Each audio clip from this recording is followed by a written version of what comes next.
It is my great pleasure to be giving this invited talk at UMAP 2020. I would like to thank the organizers for giving me this opportunity, and most importantly for all the hard work they put into making the conference happen, even if it cannot be in beautiful Genova. Today I will be talking about the eyes are the windows to the mind and implications for AI-driven personalized interaction. AI-driven personalization is a field at the intersection of artificial intelligence, human-computer interaction, and cognitive science, with the long-term goal of creating AI-driven interactive systems that can provide their users with a more personalized interaction experience by being able to capture in real time during interaction relevant user properties, such as, for instance, user goals during the interaction, users evolving domain knowledge, user preferences, and even more esoteric states such as emotions, cognitive abilities, personalities, and then use this information to adapt the interaction accordingly. For instance, by providing help and support in working with a specific system, by tailoring how the information is presented to the user, or by providing recommendations on choices that users need to make. Some of the properties that are listed here in the user model are quite challenging to infer, and even by humans during human-to-human communication. Think about emotions, for instance. So a main component of research in AI-driven personalization is how to leverage as much information as possible from the user interaction with the system to make the inferences that are needed for user modeling. And extensive research has gone into understanding how to make these inferences starting from basic interface actions, but there's been also a lot of work in looking at other sources of information, including, for instance, physiological signals, information on users' facial expressions, posture, voice, and speech, and intonation. And most recently, there is also being increasing interest in leveraging information from eye tracking.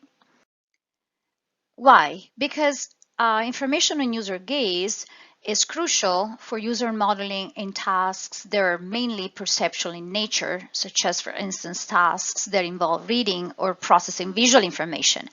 But there's also extensive evidence that gaze information is useful in most interactions, even if they're not just perceptual in nature. Also, eye tracking can give additional data on user behaviors. For instance, information on users' pupil dilation or head distance from the screen. And both these measures have been shown to be very helpful in making inferences about user cognitive and affective states. Finally, eye tracking technology has evolved from eye trackers that were quite intrusive. And for instance, this one in the picture is the one that I used when I started working on eye tracking for user modeling about 15 years ago. But these days, eye trackers tend to be non-invasive. For instance, this is a quite popular Tobii T120 eye tracker that is camera-based and it's embedded in a monitor, and there is no contact at all with the user. And this particular eye tracker, the newest version here, is not only non-intrusive, but it's also highly portable, making it really easy to run user studies and build applications that rely on this eye tracker, because you can just take it and move it and plug it onto any screen that you need to do eye tracking for. My research in AI-driven personalization has focused on a variety of applications, including intelligent tutoring systems, that is, interactive systems that provide personalized instructions to students, very much like human tutors do. I've also done substantial work in understanding how to provide real-time personalized support and help to users who are working with complex interfaces. And most recently, with my group, we started working on how to provide personalized guidance to processing complex visual information.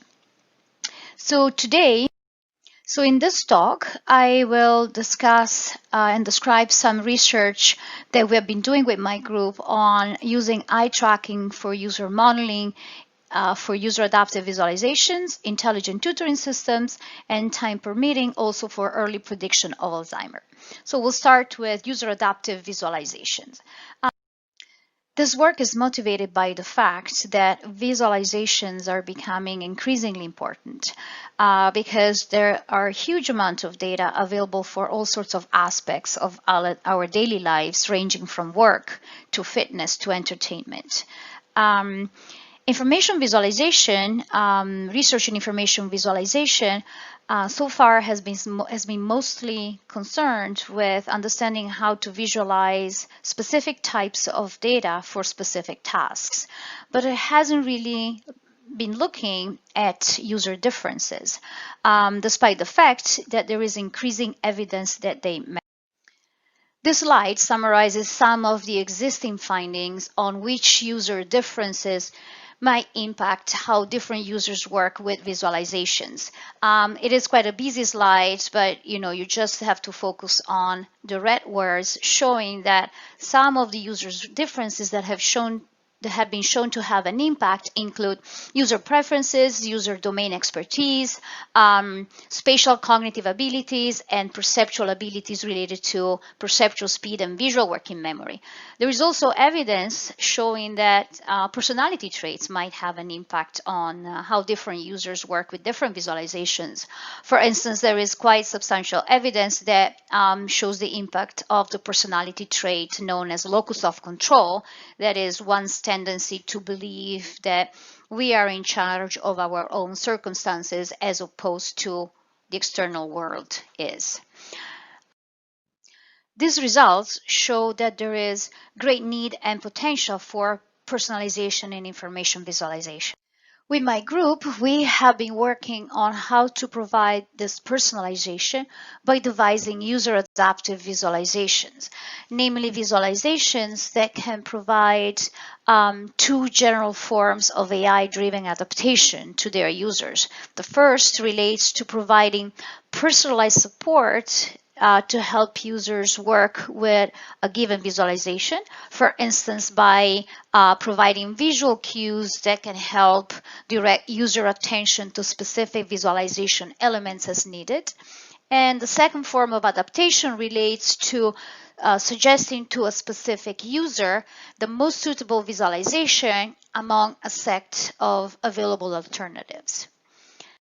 These forms of adaptation need to be driven by information in the user model, and an open research question in user adaptive visualizations is exactly which user traits and states are relevant and should be captured in a user model for personalization for specific types of visualizations and tasks. In terms of input sources that we can use to build the user model for user adaptive visualizations, obviously we need data that provides information on how users are working and processing visualizations. Interface actions can be relevant if one is dealing with visualizations that are interactive, but eye tracking is the key source of information because processing visualizations and visual information is perceptual in nature. What I'm going to do next is showing you an example of user adaptive visualization that we have developed in our group, and that will give you an example of adaptation that relates to providing personalized support to work with a given visualization. At the University of British Columbia, we have developed a software platform that can support the design and delivery of adaptive information visualizations. Adaptations are delivered according to eye tracking data captured in real time. In this video, we will demonstrate example adaptations provided by our software platform. This example will show a user processing a document containing both text and visualization. Magazine-style narrative visualizations such as this one typically contain distinct sentences in the text called references that refer to specific bars in the visualization. For example, this document contains two references. The first one consists of this sentence, and refers to these two bars. The second reference sentence refers to these two bars. Reading documents such as these can be challenging due to the need to go back and forth from the text to the chart, and can become increasingly difficult as the number of references increases. We use eye tracking to monitor what sentence the user is currently reading in the text. The moving red dots indicate the locations and durations of the user's fixations. When a specified number of fixations are detected over a given reference sentence, then the corresponding bars in the visualization are highlighted by de-emphasizing non-relevant bars. When a different reference sentence is read by the user, the highlighting is updated accordingly. To evaluate the effectiveness of the gaze-driven adaptation described in the video, we ran a formal study where we compared the performance of users processing these multimodal documents with and without adaptive guidance. We had 50 users working with the adaptive guidance and 56 without.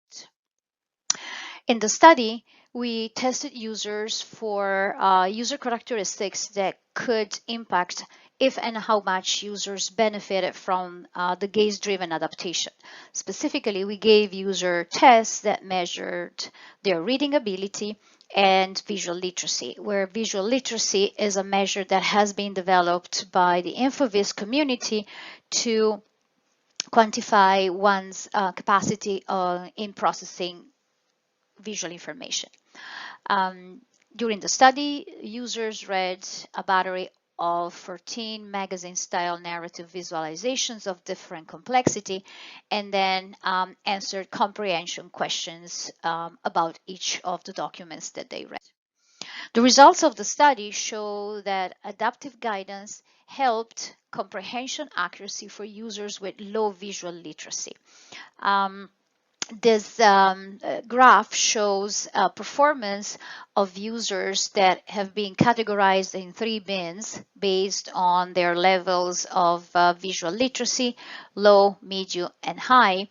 And as the graph shows, users that had low visual literacy had much higher accuracy when reading and processing magazine-style narrative visualizations with the adaptive guidance than without.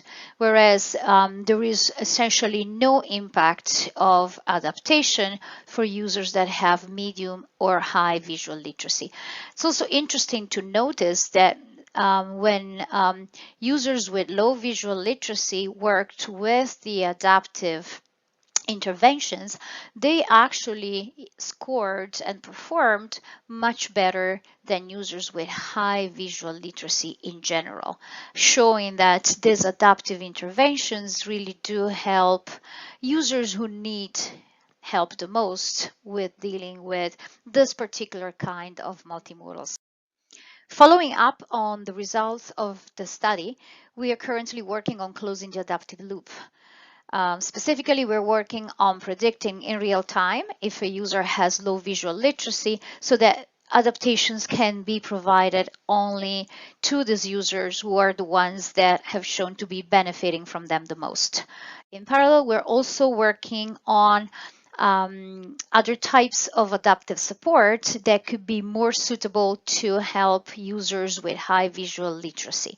Because as we saw from the diagram in the previous slide, these users did not reach a ceiling effect in document comprehension, and therefore they could benefit from other type of adaptation. Next, I want to show you another example on the importance of personalization in InfoVis and on the role that eye tracking can play in driving this personalization. The example relates to a project we worked on with a company in Vancouver who developed MetroQuest, a commercial visualization-based decision support platform. I'm going to show you a quick video of how MetroQuest works. The MetroQuest interface is designed to guide the user through the process of learning and comparing 3 proposed transit scenarios in the city of Vancouver. Screen 1 welcomes the user and provides background information about the overall transit project. Screen 2 helps users select and prioritize which indicators will be used to compare the different transit scenarios. Here, the user selects travel time savings and cost as two of the indicators they feel are important. Screen 3 allows the user to learn about each transit scenario using two different visualizations. First, on the right, a deviation chart shows a visual summary of the values of all the indicators. The prioritized indicators selected during Screen 2 are displayed at the top. A green arrow indicates that travel time savings will be improved, whereas the red arrow indicates that cost will get worse. Second, a map on the bottom shows the proposed transit route. The indicators are also plotted on the map. For instance, travel time savings are shown as numerical values at various stops along the way. In practice, the user can compare the three scenarios by switching among the three tabs shown at the top. The user can also provide a rating out of 5 stars for each scenario. The decision problem shown in the video is just one example of how MetroQuest is used for supporting decision making.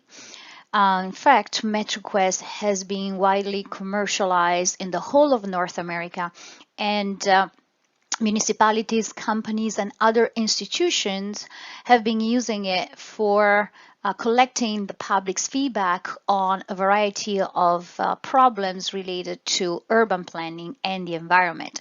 And usually, these instantiations of MetroQuest are deployed in town hall meetings, exhibits, where the public can walk up to the system, browse the specific decision problem at hand, and provide their feedback. This makes designing visualizations for MetroQuest challenging because first of the large diversity of users that can engage with the system, and because usually these users engage with the system just for a short period of time and need the system to be easy to use and easy to understand.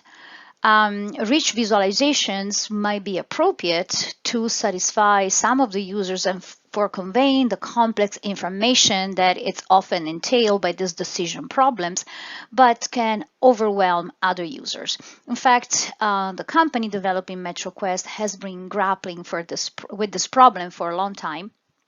Despite the fact that they engage with HCI experts and they leverage thorough cycles of design and evaluation. Thus, the company has contacted us to see if personalization could be a way to alleviate a little bit of these issues that exist with designing MetroQuest that is usable for all.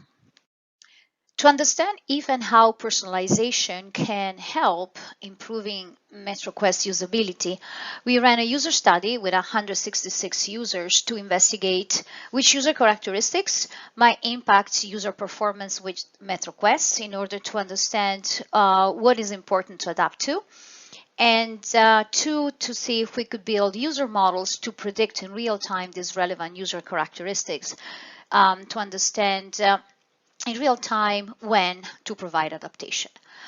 Users in the study were given tests to measure a variety of user characteristics that could impact users' performance with MetroQuest. The list of all the characteristics that we tested is provided in this URL. I won't have time to show them all, but essentially they're all user characteristics that relate to perceptual and cognitive abilities that are potentially important for the kind of interaction that MetroQuest provides. Next, users engaged in a variety of decision tasks with MetroQuest. And finally, they filled out a questionnaire in which they provided their preferences and assessment on the visualizations used by the system. And during the study, their gaze was tracked with Tobii TIA-120. Results from the study identified 5 user characteristics that had a statistically significant impact on user experience with MetroQuest. These are perceptual speed, visual working memory, verbal working memory, spatial memory, and visual scanning.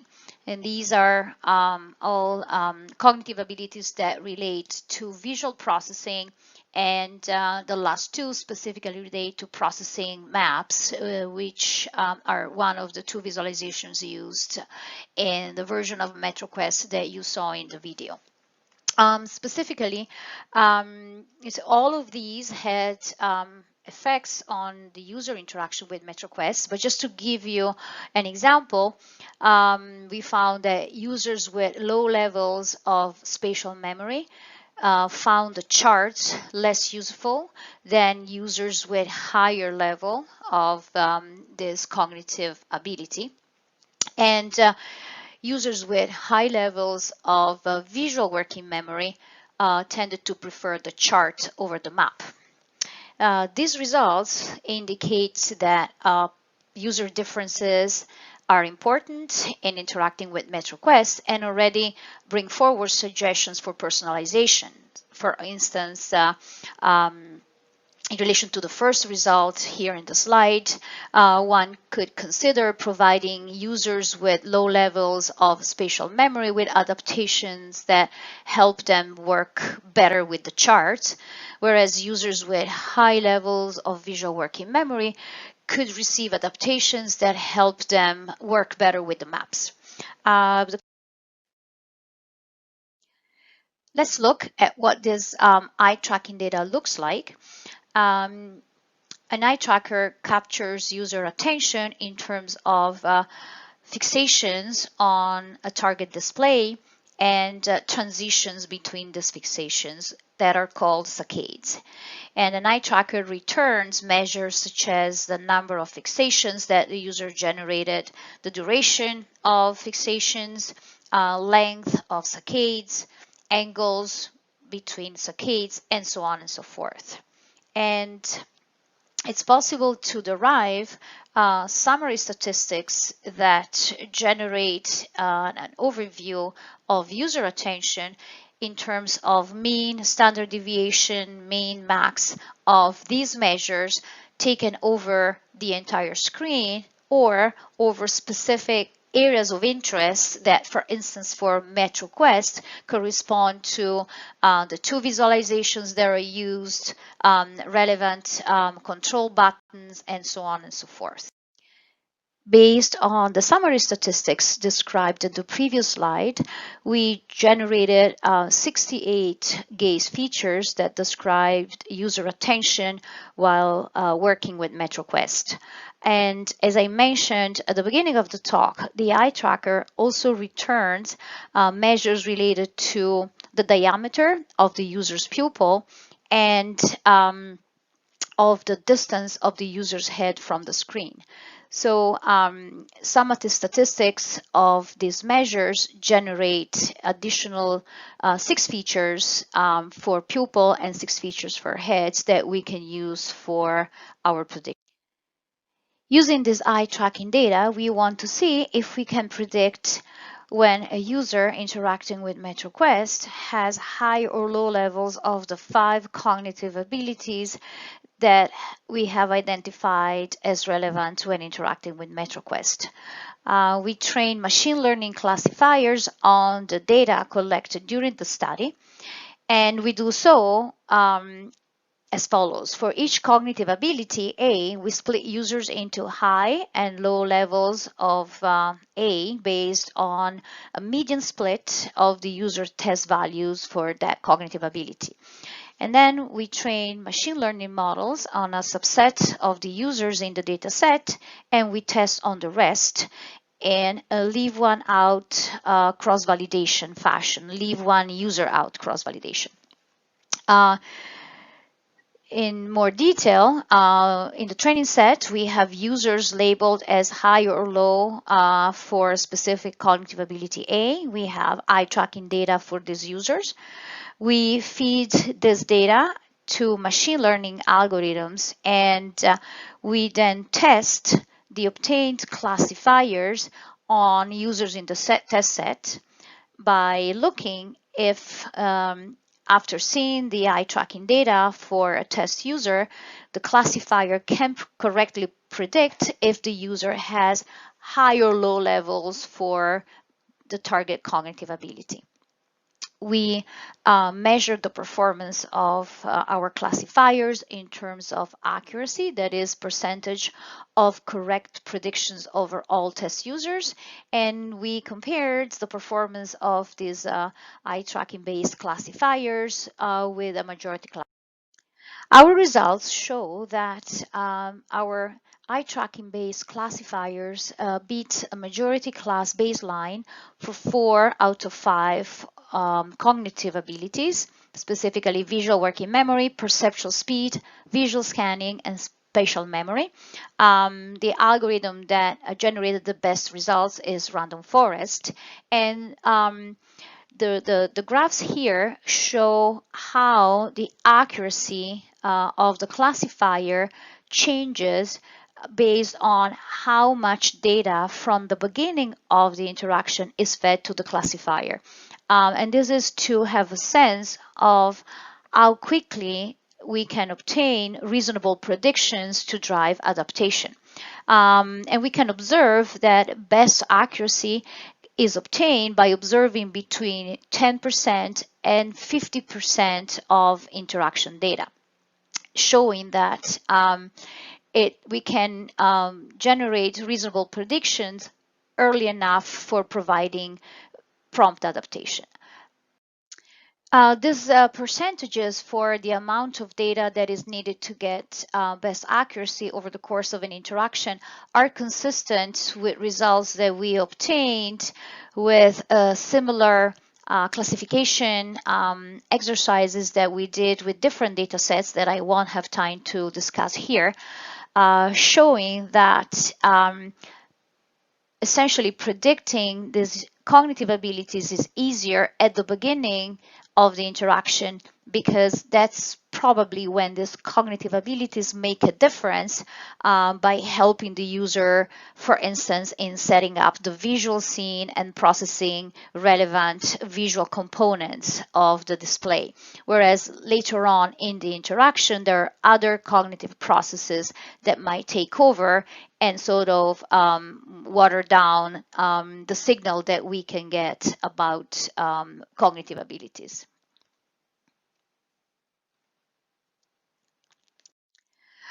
Moving forward, we have been working on improving the accuracy of our classifiers, and we've done so by integrating eye tracking data with data from user interface actions as they are interacting with MetroQuest. I won't have time to go into these results, but they have been recently published in ACM Transactions on Intelligent Interactive Systems, if you're interested.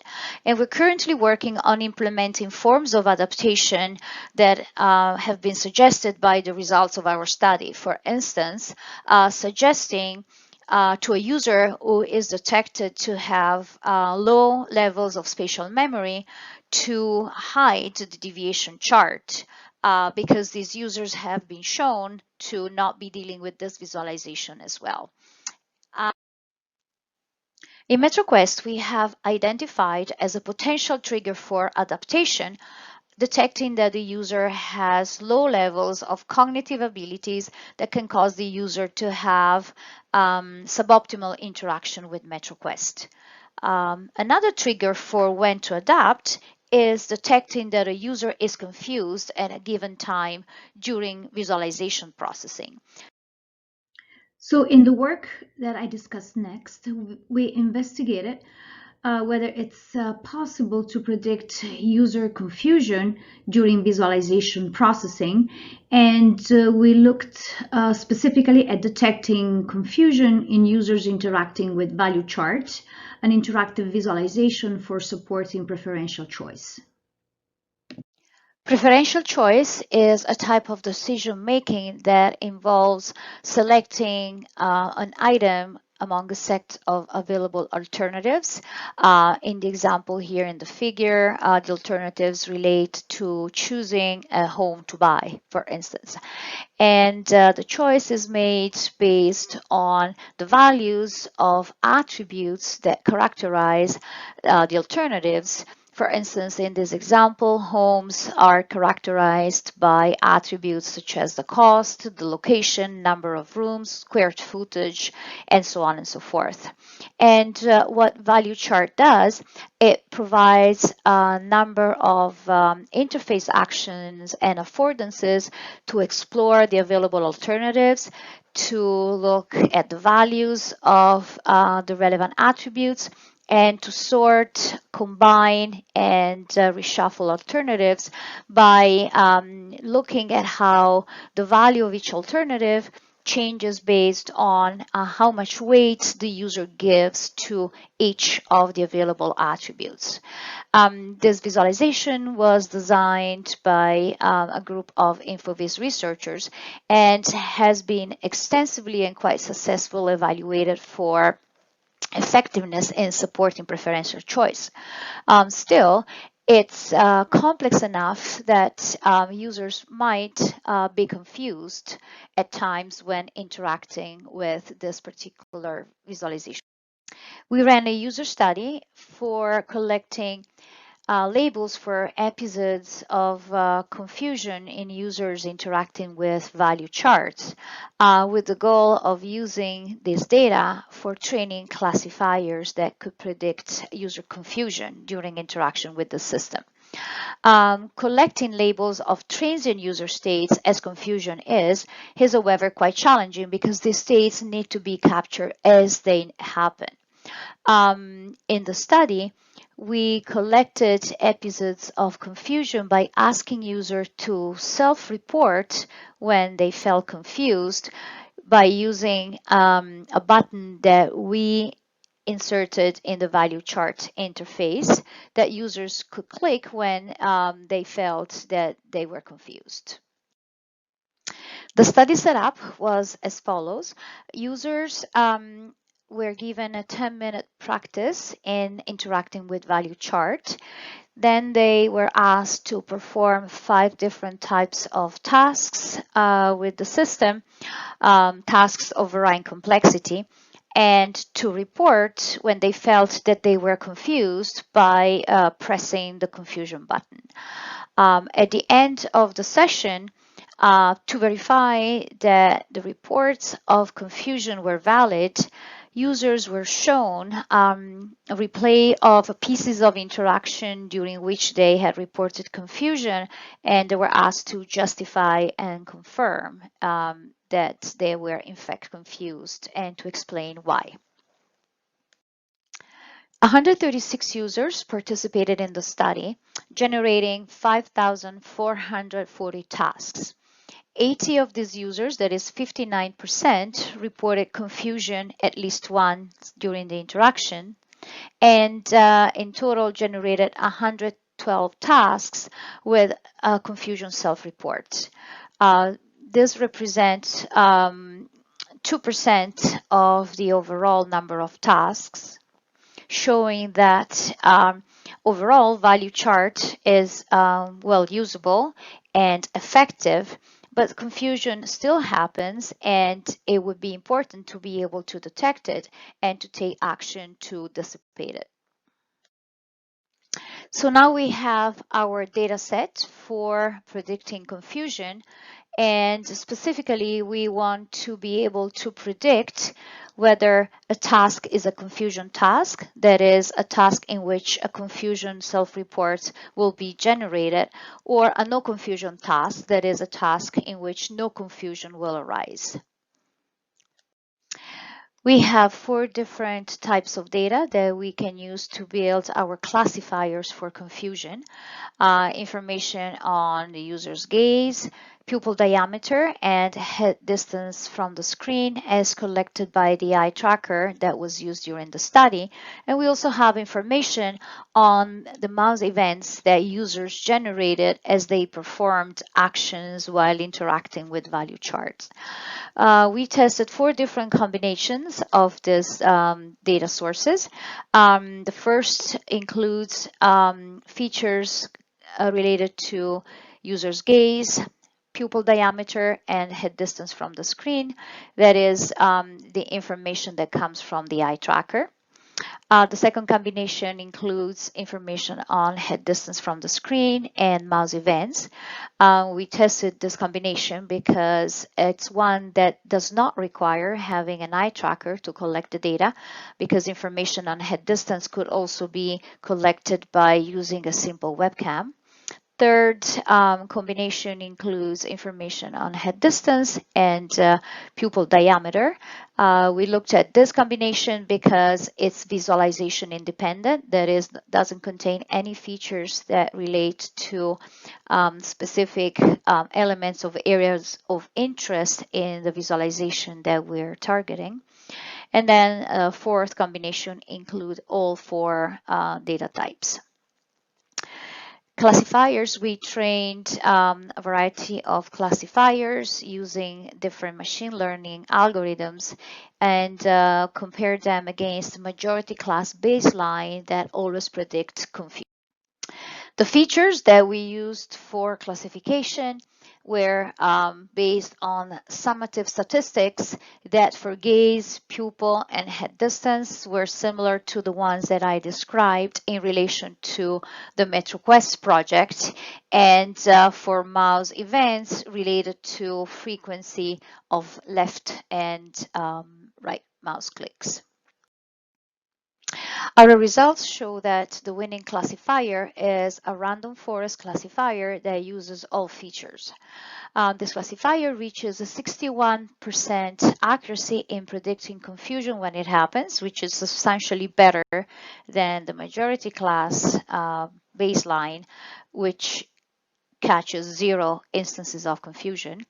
And it has a few false positives. It has about 90-something% accuracy in predicting lack of confusion, which is important because it means that interventions based on this classifier would have limited intrusiveness.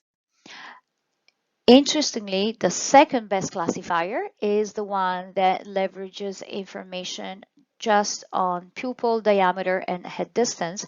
And this is exciting because this classifier is layout independent. It uses no information on the display the user is looking at, and therefore provides encouraging initial evidence that classifiers for confusion could be built based on these features and generalized across different visualizations or even other interactive systems.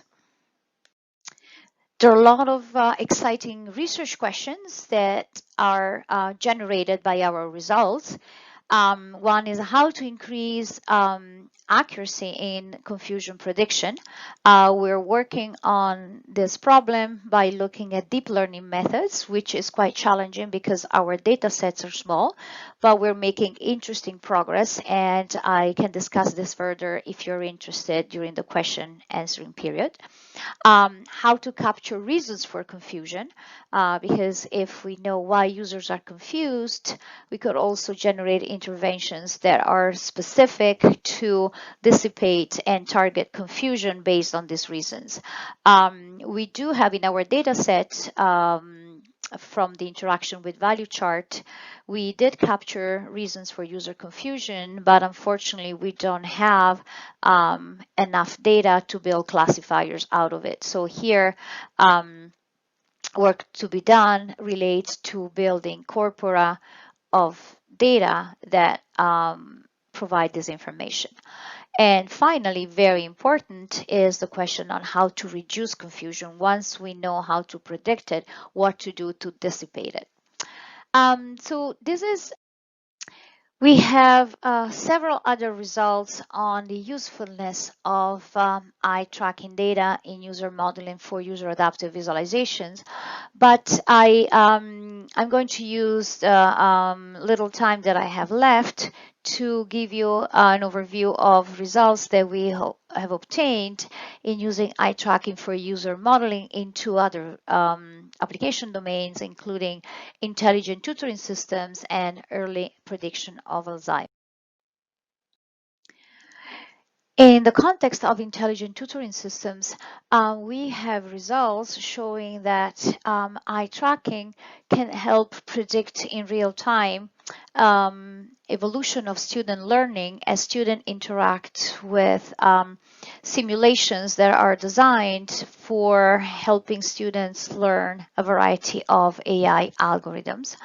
And we also have evidence that eye tracking can be used to predict in real time valence of student emotions, that is, whether a student has a positive or negative emotions towards pedagogical agents that are driving the educational interaction in a tutoring system, in a MetroQuest, a tutoring system designed to help students learn biology.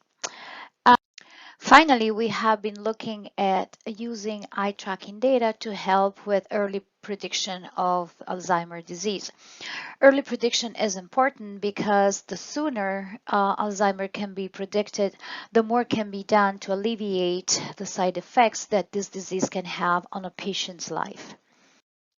There is existing work showing that machine learning predictors for early detection of Alzheimer can be built based on the language generated by patients versus healthy controls that narrate figures like the one shown in the slide, known as the cookie theft. And so we have been looking at whether accuracy of early prediction can be further improved by adding to the language information on how users are looking at the picture while they narrate it. And we have very encouraging results showing that combining information on gaze and language features for prediction has significantly higher accuracy than predictors built on each source alone. So we're very excited about these results, which are going to be published in the conference on machine learning for healthcare systems. This concludes my presentation, and I hope I convinced you that eye tracking has great potential for user modeling and personalization. I've shown results on the effectiveness of this data source for modeling user properties and states in very different contexts, but indeed there are many more that can be explored in the context of devising AI-driven personalized interactive systems. And there are exciting new possibilities that are becoming more and more available due to the fact that high-end eye tracking is becoming mobile and more affordable. And I want to conclude by thanking all the people who have made the research that I have described possible. The first three in the list here are professors at UBC, and all the others in bold are the wonderful students who actually did the bulk of the work. And I also want to thank you for your kind attention. Thank you very much.